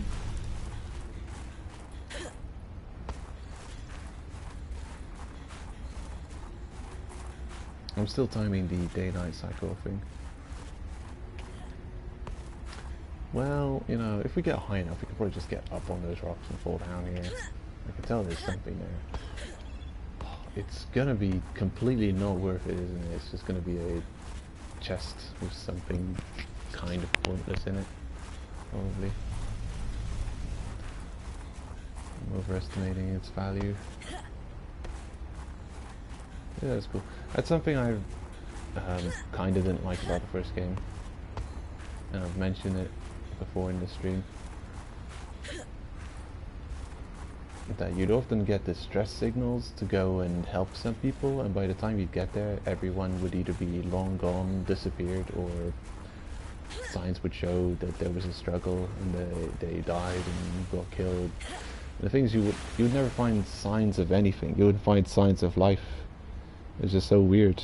Like, of a crew of 150 people on the Aurora, you, a survivor in Lifepod 5, go and check out all the other life pods that have been jettisoned from the Aurora. You get all kinds of distress signals. You never really meet another human being on the planet. and it just feels so weird, you know. It's yeah, it's like it already feels weird in the sense that you're completely isolated in a horror gamey sense, like a survival horror gamey sense, where they're adding to the horror, or they're adding to this the feeling of unease by isolating you from interaction with other you know, people in the same situation. But then you also have this aspect of like there's a certain level of unrealism to it, in the fact that you just happen to be the only one who was able, in the entire crew, there's just a giant spaceship, a whole bunch of escape pods that have been shot out, and of all of that, you're the only one to have survived, and not even, well, yeah, you're the only one to survive, really. That's what it comes down to. You never meet another person. So this is cool. This is definitely a nice change, I'd say. Actually, we've already seen another person. And we already get the audio dialogues where they show the faces of the people talking, and there's a lot more. There's a lot of audio dialogue in this game. In the other game, there was maybe less. Definitely seems like there's a ton of voice work put into this one. Maybe they have more. I mean, the first one was like an indie success, wasn't it? So maybe with the resources the team made from the first game, they were able to put much more into this one and get some voice actors to do more voice work. Anyway, I'm a bit like I've got my mind thinking on things. I got this timer set, still checking the day-night cycle, seeing exactly how long it takes. I got a feeling, but there's the sun, you can see it moving in the sky, so it's not night yet. Maybe maybe time just seems to be passing very quick. But, yeah.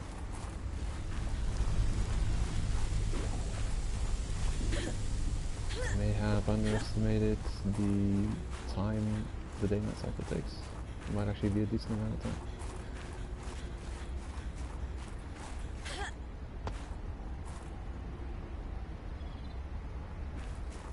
That station. Let me take a screenshot. Cha-ching. And a PlayStation screenshot.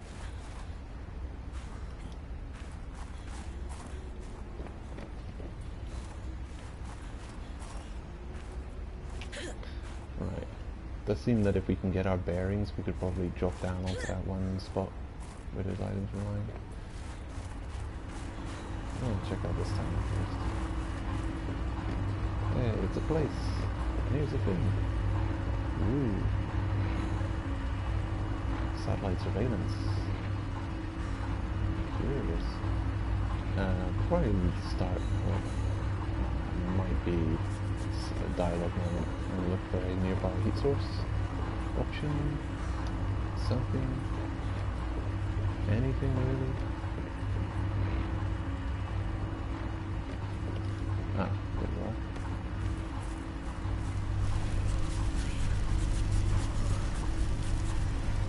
Good. I'm sure they're gonna give us some like heat-based upgrades at some point. One day I'll figure out how this one works. Status report. Oh, cool. Surveillance status report. Sector 0 region scan. 2. Number 2 between brackets. Active human life forms detected. Unauthorized habitat construction and vehicular activity detected. Recommendation: observe and prepare for possible intervention. Okay. Right. Oh, here's a... have questions. Like, who built this? Was it the lady who almost crushed us in her super Veron? Or was it someone else? And who was it?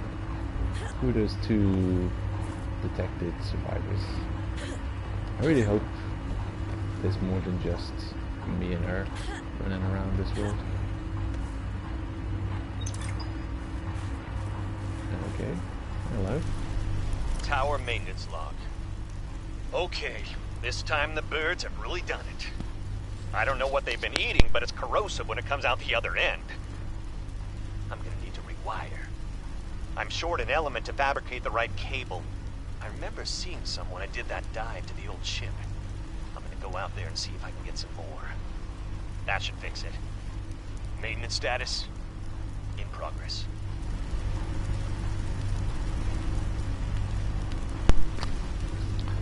Okay.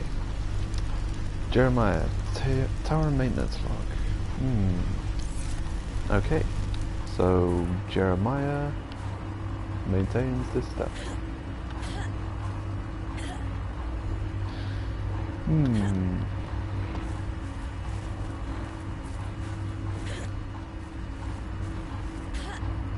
Seems like a decently sized base. Maybe there were a couple of people hanging around here.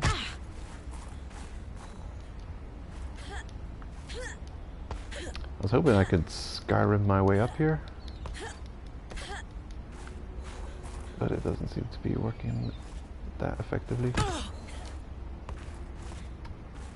It's there, isn't it? It's gotta be. It's gotta be a not survivable fall. Oh man.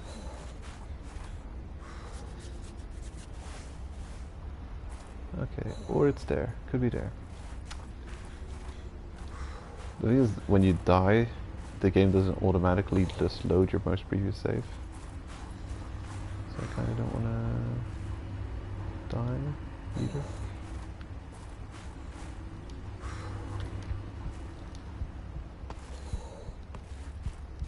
Hypothermia imminent.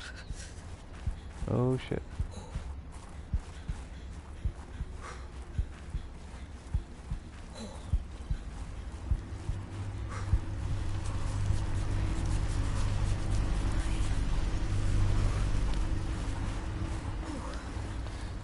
Well,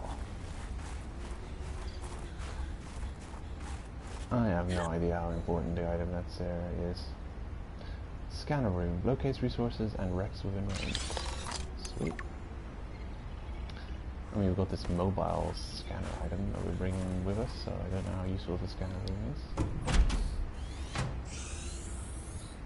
Awesome. Can I scan all this for use in my own base building?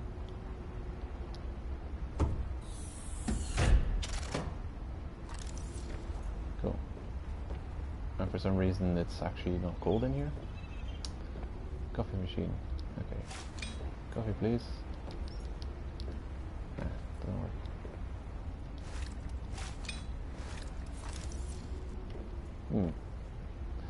I should go to the bathroom. For the last time. And I think it's turned night. Hold on a minute. Seeing the sky would help. So, yeah, I wasn't really paying enough attention. It's either 12 minutes, it's like 12 to 15 minutes, something like that, the day-night cycle. Which is, yeah. Oh, hello. Map.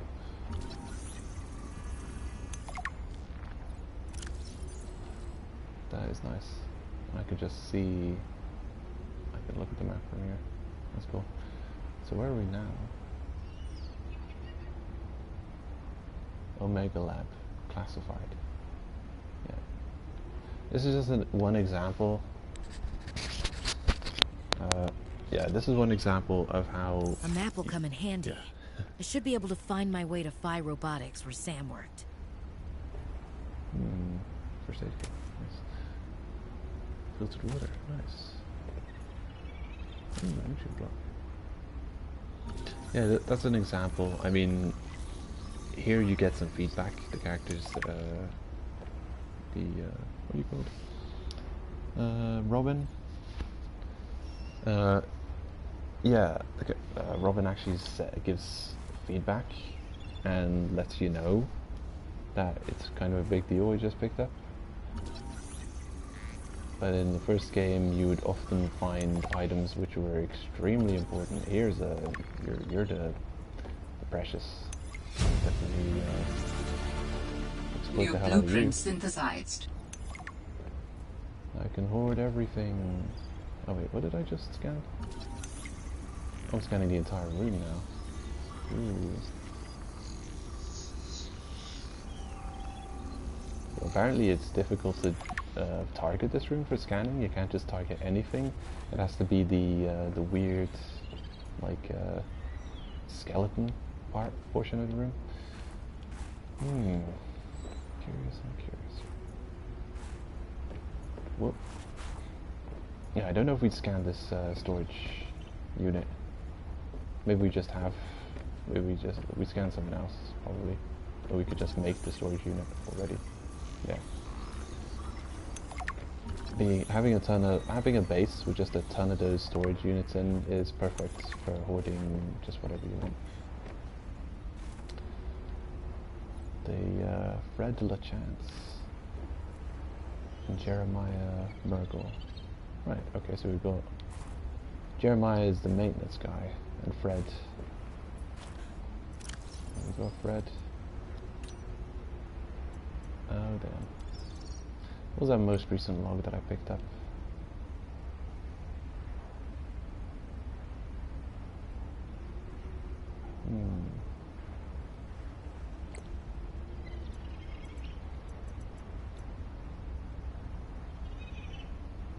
The damn ugly thing followed me into...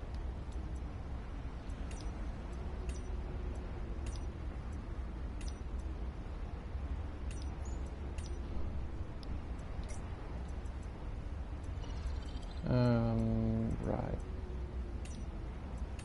I think I missed something.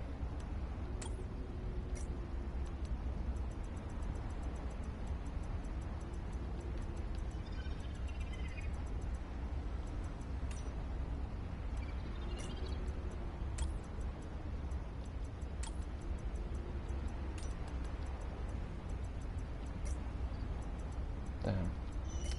I forgot the log that I just started up.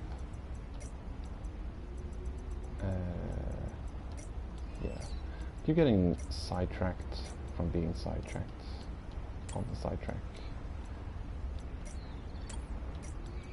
Personal logs. Mischievous monkeys.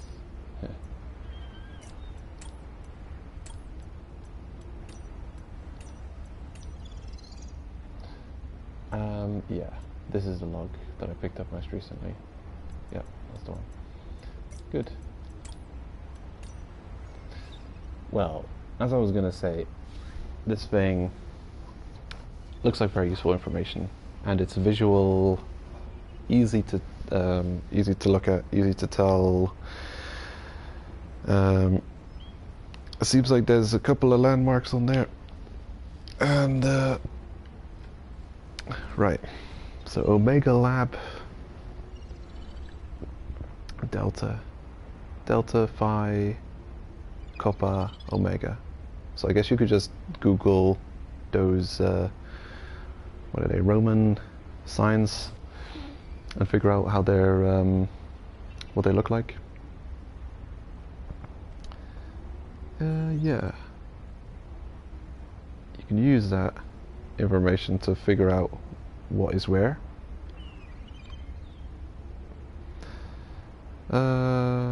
Material excavation, engineering and robotics, right? Delta Station, Mission HQ, communications and logistics. That's probably where we are now. So that's that Delta, I guess that's a triangle looking sign. The yellow one in the middle, that's probably our current location. And the other locations is somewhere we have to go to. Alright. And I listen to this log. Now I have to stop the stream early, but I'll start another stream in a short while. Alien intruder, more like alien cheater. For the last time, I'm not cheating. Then what's your theory? What's going on? If you ask me, Zeta's been blinking a lot. I think it's a tell. He does have a point there. It's allergies. Allergies? Oh, is something in bloom in this frozen sector? Thermal lilies. And if you gang up on me, I swear you're all fired. You're not even my boss. Oh, you're all so gullible. You're fighting each other. Meanwhile, look at Parvin. Just look at him. What am I doing? I'm not doing anything. Let's just take this to a vote. All those who think Zeta's allergies are a bad case of alienitis, say intruder. Intruder. Intruder. Intruder. Danny? Oh, I'm just an observer here. I'm going to use my pass. Is there some kind of scientist conspiracy going on here? Zeta, Sam, Danielle? You three are suddenly very aligned. Or, like I said, Parvin is cheating. I'm starting to wish I was cheating. They're playing some kind of imposter game. Hello, I want to scan you. Come back. Oh, damn. Well.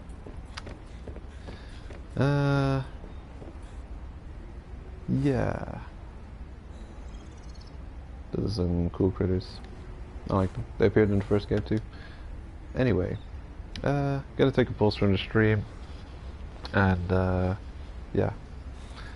I'll cut it here. And I'll be back. I'll have something to eat. And something to drink. And I'll start another stream in, I don't know, some time from now. So, yeah. See you on the next one.